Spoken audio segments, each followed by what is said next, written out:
tell me about sitting down to write this book after our friend and former colleague Walter Isaacson wrote an incredibly successful and seemingly comprehensive book about Steve as well. Well, my co-author, Brent Schlender, knew Steve for 25 years, and he felt that there hadn't been anything that sort of showed Steve's evolution appropriately. Some portraits of Steve have tended to be fairly static, like he's a half genius, half jerk from birth. Right. And in fact, he changed a lot. And certain stereotypes that got set in place back in the early 80s stuck around for a long time because Steve parceled out access very carefully to the press. Brent was one of 3 writers who really had kind of unlimited access to Steve over those years. The other 2 were John Markoff of the Times and Stephen Levy.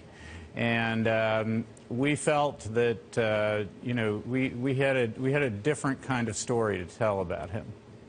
Yeah, it is. You know, Brent. When I think about Brent's work at Fortune, when you were editing him for some of that time, he kind of made a career out of writing the Steve Jobs cover stories for so many years and had that great relationship. But and I think that you know, one of the things about Steve was that Steve would regularly call a lot of reporters in the early days and wouldn't take our calls in the later days. Right. Right. He was difficult to work with, and he was difficult for Brent to work with. In some ways, actually, he may have been more difficult for Brent's editors to work with. I mean, for Brent, they really talked about things a lot, both for stories and outside of stories. They would talk regularly. But he was an incredibly difficult person to work with on stories. He was very demanding about photography. He was very, you know, really wanted, he always wanted to be pictured for the cover holding a device, because it was all about selling the device. That is when he would give you access. And that was it. He was difficult, but he was also, he cared that the look and feel and quality of the stories would be as good as the devices that he was trying to sell.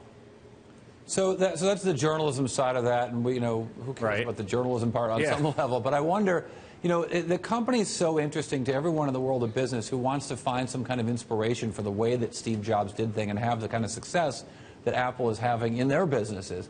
And I wonder if when you look at what the legend of Steve Jobs as it survives at Apple, what are the pieces you think that are replicable?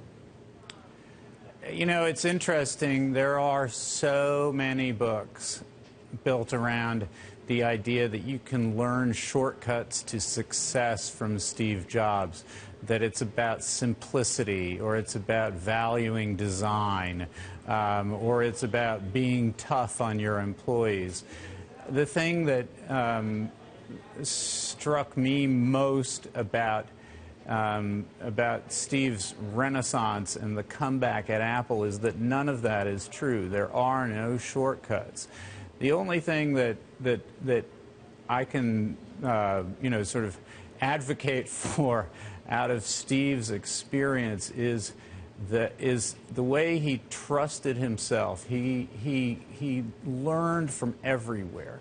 He had enormous peripheral vision. He could. That's what made it so possible for him to go into the music industry and into the movie industry. He saw widely, and he brought all of that together inside him, and he was an impresario who could take all of that and create something brand new that was 2, 3, 4 steps better than anything that had been created before. So, to me, that's what's, you know, that's what stands out about Steve Jobs, is an awareness, a willingness to learn.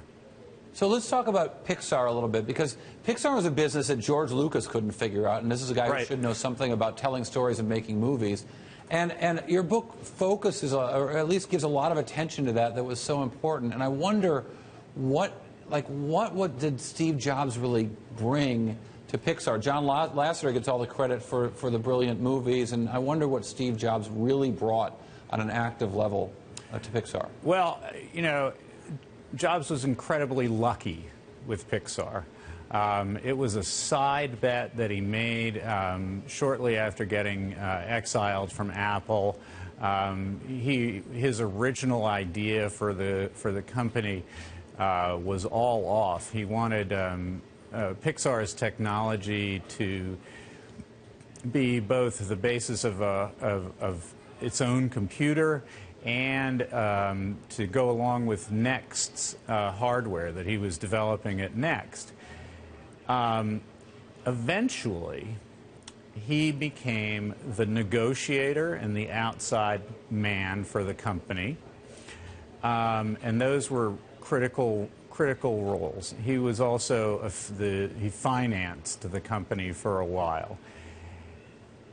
Later, I mean, Steve's main contribution, I think, to Pixar was as this negotiator and outside man.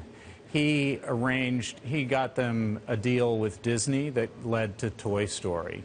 He renegotiated that deal so that they could have, they were set up for several more pictures, and they were all co-financed. He's responsible for taking the company public, and he's responsible for eventually finding it a safe haven with Disney. And the Disney deal, you can look at it as him sort of putting Lasseter and Catmull under the wing of another guy who is really good at outside stuff, Bob Iger.